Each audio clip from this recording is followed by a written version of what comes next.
नमस्कार, वेब दुनिया के फटाफट बुलेटिन में आप सभी का स्वागत है। नजर डालेंगे आज की खास खबरों पर।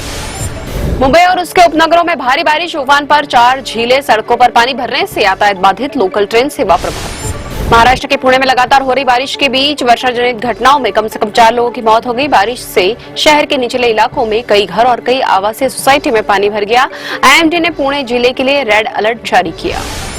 गुजरात के वडोदरा में 13.5 इंच बारिश से बाढ़, विश्वामित्री नदी खतरे के निशान के ऊपर, शहर में घुसा बाढ़ का पानी, स्कूल कॉलेज बंद, सता रहा है मगरमच्छों का डर। लोकसभा के कुछ सदस्यों द्वारा अधिक हवाई किराए का मुद्दा उठाए जाने पर अध्यक्ष ओम बिरला ने नागर विमानन मंत्री राम मोहन नायडू से कहा कि वह इसकी जांच कराए, क्योंकि पैसा संसद से जाता है, जो चिंता का विषय है।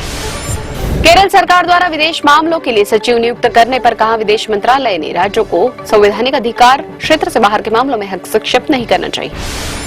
राज्य सांसद संजय कुमार ने बजट को अमीरों का बजट करार देते हुए राज्यसभा में कहा कि पिछले 10 साल से केंद्र की उपेक्षा के शिकार बिहार के लिए तत्काल विशेष राज्य के दर्जे की दरकार है।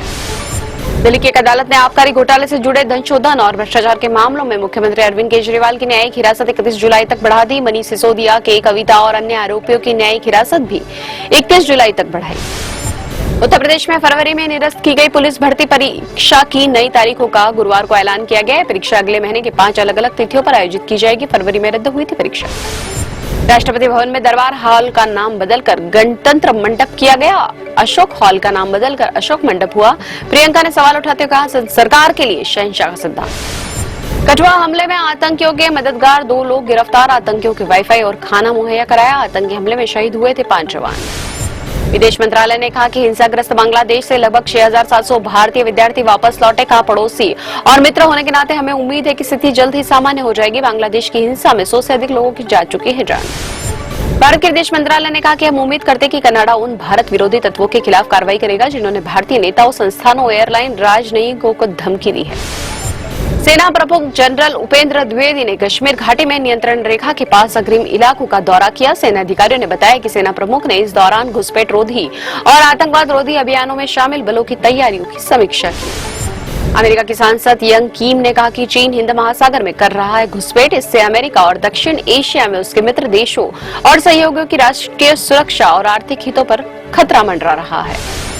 छत्तीसगढ़ के नक्सल प्रभावित सुकमा जिले में 5 नक्सलियों ने सुरक्षा बलों के सामने आत्मसमर्पण कर दिया। पुलिस अधिकारियों ने बताया कि नक्सलियों पर कुल 19 लाख रुपए का इनाम घोषित था। पाकिस्तान जाकर सुर्खियों में आई राजस्थान की भिवाड़ी की अंजू अब किसी तीसरे देश में बसने की कर रही तैयारी। इस समय दिल्ली में कर रही है job.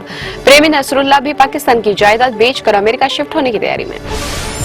Adani energy solutions limited को चालू वित्त वर्ष की पहली तिमाही में 1,190.66 करोड़ रुपए का शुद्ध घाटा हुआ।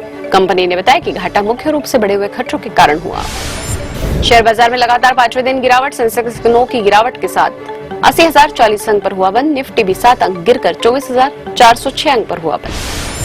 हसीन दिलरुबा की कामयाबी के बाद फिर आई हसीन दिलरुबा। नेटफ्लिक्स पर 9 अगस्त से होगी स्ट्रीम। मूवी का ट्रेलर आज हुआ रिलीज। तापसी पन्नू, विक्रांत मैसी, सनी कौशल और जिमी शेरगिल है लीड रोल में। टाइमलेस मिस्ट्री 11/11 का ट्रेलर हुआ रिलीज। राघव जुयाल, कृतिका कामरा और धैर्य करवा है प्रमुख भूमिकाओं में। इस मूवी को 9 अगस्त को G5 पर होगा प्रीमियर।